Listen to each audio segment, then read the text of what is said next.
Hi everyone, ಎಲ್ಲರೂ ಹೇಗಿದ್ದೀರಾ? ಎಲ್ಲರೂ ತುಂಬ ಚೆನ್ನಾಗಿದ್ದೀರಾ ಅಂದ್ಕೊಳ್ತೀನಿ. ನಾನು ಕೂಡ ತುಂಬ ಚೆನ್ನಾಗಿದ್ದೀನಿ. ಎಲ್ರಿಗೂ welcome back to my YouTube channel Lavanya Chetan Gowda Kannada vlogs. ಯಾರೆಲ್ಲ ಇನ್ನೂ ಹೊಸದಾಗಿ ನನ್ನ ಚಾನಲ್ನ ನೋಡ್ತಾ ಇದ್ದೀರಾ, ಪ್ಲೀಸ್ ಸಬ್ಸ್ಕ್ರೈಬ್ ಮಾಡ್ಕೊಂಡು ಕಂಪ್ಲೀಟಾಗಿ ವೀಡಿಯೋಸ್ನ ನೋಡಿ.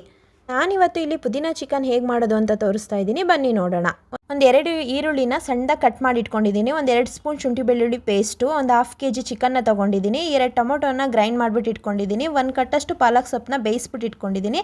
ಕಸೂರಿ ಮೇಥಿ 1-2 ಸ್ಪೂನು, ಪುದೀನ ಒಂದು ಸ್ವಲ್ಪ ತೊಗೊಂಡಿದ್ದೀನಿ, ಕೊತ್ತಂಬರಿ ಸೊಪ್ಪು, ಅರಿಶಿನ, ರುಚಿಗೆ ತಕ್ಕಷ್ಟು ಉಪ್ಪು. ಇಲ್ಲಿ ನೀವು ನೋಡ್ಬೋದು ಮಸಾಲೆ ಐಟಮು: 1-2 ಪಲಾವ್ ಎಲೆ, 1-2 ಚೂರು ಚಕ್ಕೆ, 1-2 ಏಲಕ್ಕಿ, 1-2-3 ಲವಂಗ, ಒಂದು 5-6 ಗೋಡಂಬಿ ತೊಗೊಂಡಿದ್ದೀನಿ, ಒಂದು 4-5 ಹಸಿರು ಮೆಣಸಿನ್ಕಾಯಿ ತೊಗೊಂಡಿದ್ದೀನಿ, ಅಚ್ಚ ಖಾರದ ಪುಡಿ 1-2 ಸ್ಪೂನು, ಗರಂ ಮಸಾಲೆ 2 ಸ್ಪೂನು, ಧನಿಯಾ ಪೌಡರ್ 2 ಸ್ಪೂನ್ ತೊಗೊಂಡಿದ್ದೀನಿ. ನೋಡ್ತಾ ಇರ್ಬೋದು ನೀವು ಇಂಗ್ರೀಡಿಯೆಂಟ್ಸು ಏನೇನು ಬೇಕಾಗುತ್ತೆ ಅಂತ. ಮತ್ತು ಆಯಿಲ್ಲು ನಾನಿಲ್ಲಿ ಚೆನ್ನಾಗಿ ಬೇಯಿಸಿಟ್ಕೊಂಡಿರೋ ಪಾಲಕ್ ಸೊಪ್ಪು, ಮತ್ತು ಅದ್ರ ಜೊತೆಗೆ ಒಂದು 4-5 ಮೆಣಸಿನ್ಕಾಯಿ, ಮತ್ತು ಅದ್ರ ಜೊತೆಗೆ ಗೋಡಂಬಿ 5-6 ಗೋಡಂಬಿನ ಸೇರಿಸಿ ಇಲ್ಲಿ ಮಿಕ್ಸಿ ಮಾಡಿಟ್ಕೊಳ್ತಾ ಇದ್ದೀನಿ. ನೋಡ್ತಾ ಇರ್ಬೋದು ಫೈನ್ ಪೇಸ್ಟ್ನ ಮಾಡಿಟ್ಕೊಂಡಿದ್ದೀನಿ. ಇದನ್ನು ಸೈಡಲ್ಲಿ ಎತ್ತಿಟ್ಟು ಇವಾಗ ಒಂದು ಕುಕ್ಕರ್ನ ತೊಗೊಂಡು ಅದಕ್ಕೆ ಆಯಿಲ್ ಹಾಕ್ಕೊಳ್ತಾ ಇದ್ದೀನಿ. ಒಂದು 4 ಟೇಬಲ್ ಸ್ಪೂನಷ್ಟು ಆಯಿಲ್ನ ತೊಗೊಳ್ಳಿ. ನೆಕ್ಸ್ಟ್ ಇಲ್ಲಿ ಆಯಿಲ್ ಬಿಸಿ ಆದಮೇಲೆ ಮಸಾಲೆ ಐಟಮ್ನ ಹಾಕ್ಕೊಳ್ಳಿ. ಪಲಾವ್ ಎಲೆ, ಚಕ್ಕೆ, ಏಲಕ್ಕಿ, ಲವಂಗ, ಇದು ಮೂರನ್ನು ಒಂದೇ ಸಾರಿ ನಾನಿಲ್ಲಿ ಹಾಕ್ಕೊಳ್ತಾ ಇದ್ದೀನಿ. ನೋಡ್ತಾ ಇರ್ಬೋದು ನೀವು. ಇದನ್ನು ಲೈಟಾಗಿ ಫ್ರೈ ಮಾಡ್ಕೊಳ್ಳಿ, ಜಾಸ್ತಿ ಉರಿ ಇಟ್ಕೊಂಡು ಫ್ರೈ ಮಾಡಬೇಡಿ, ಸಿಮ್ಮಲ್ಲಿ ಇಟ್ಕೊಳ್ಳಿ ಸ್ಟವ್ನ.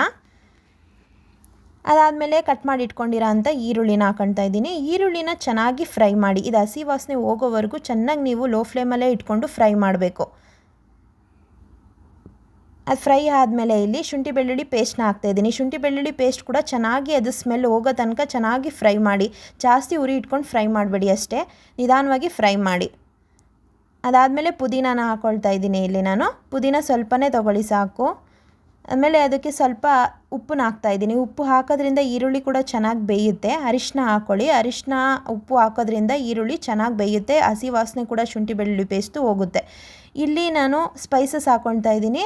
ಅಚ್ಚ ಖಾರದ ಪುಡಿ, ಧನಿಯಾ ಪೌಡರು ಮತ್ತು ಗರಂ ಮಸಾಲ ಪೌಡರು, ಇದು ಮೂರನ್ನು ಹಾಕ್ಕೊಂಡು ಚೆನ್ನಾಗಿ ಫ್ರೈ ಮಾಡ್ಕೊಳ್ತಾ ಇದ್ದೀನಿ ಆಯಿಲಲ್ಲಿ. ಇದು ಚೆನ್ನಾಗಿ ಫ್ರೈ ಮಾಡ್ಕೊಂಡಷ್ಟು ಪುದೀನ ಚಿಕನ್ ಚೆನ್ನಾಗಿ ಬರುತ್ತೆ. ಇಲ್ಲಿ ಗ್ರೈಂಡ್ ಮಾಡಿ ಇಟ್ಕೊಂಡಿರೋಂಥ ಟೊಮೊಟೊ ಕೂಡ ಹಾಕ್ಕೊಳ್ತಾ ಇದ್ದೀನಿ. ಇದನ್ನು ಚೆನ್ನಾಗಿ ಹಸಿ ವಾಸನೆ ಹೋಗೋ ತನಕ ಫ್ರೈ ಮಾಡಬೇಕು. ನೋಡಿ ನಾನು ಸಿಮ್ಮಲ್ಲಿ ಇಟ್ಕೊಂಡ್ಬಿಟ್ಟೆ ಫ್ರೈ ಮಾಡ್ತಾಯಿದ್ದೀನಿ. ಉರಿ ತುಂಬ ಕಮ್ಮಿ ಇಟ್ಕೊಳ್ಳಿ. ಅದಾದಮೇಲೆ ಚಿಕನ್ ತೊಗೊಳ್ತಾ ಇದ್ದೀನಿ. ನಾನಿಲ್ಲಿ ಒಂದು ½ kg ಅಷ್ಟು ಚಿಕನ್ ತೊಗೊಂಡಿದ್ದೀನಿ ಅಷ್ಟೇ.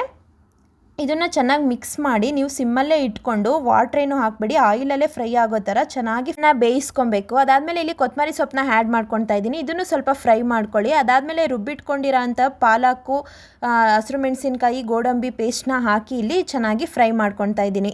ಇವಾಗ ನೀವು ವಾಟ್ರ್ ಎಷ್ಟು ಬೇಕು ನಿಮಗೆ ಕನ್ಸಿಸ್ಟೆನ್ಸಿ ನೋಡ್ಬಿಟ್ಟು ಸೇರಿಸ್ಕೊಳ್ಳಿ. ನಿಮಗೆ ಗ್ರೇವಿ ಥರ ಬೇಕಾ ಅಥವಾ ಸ್ವಲ್ಪ ವಾಟರ್ ಥರ ಇರಬೇಕಾ ನೋಡ್ಬಿಟ್ಟು ಸೇರಿಸ್ಕೊಳ್ಳಿ. ನಾನು ಸ್ವಲ್ಪ ಇಲ್ಲಿ ಗಟ್ಟಿಯಾಗಿದ್ದರೆ ನಮ್ಗೆ ಇಷ್ಟ ಆಗುತ್ತೆ, ಅದಕ್ಕೋಸ್ಕರ ನಾನು ಆ ಥರ ಮಾಡ್ಕೊಳ್ತಾ ಇದ್ದೀನಿ. ಕಸ್ತೂರಿ ಮೇಥಿನ ಆ್ಯಡ್ ಮಾಡ್ತಾ ಇದ್ದೀನಿ ನಾನಿಲ್ಲಿ ಸ್ವಲ್ಪ.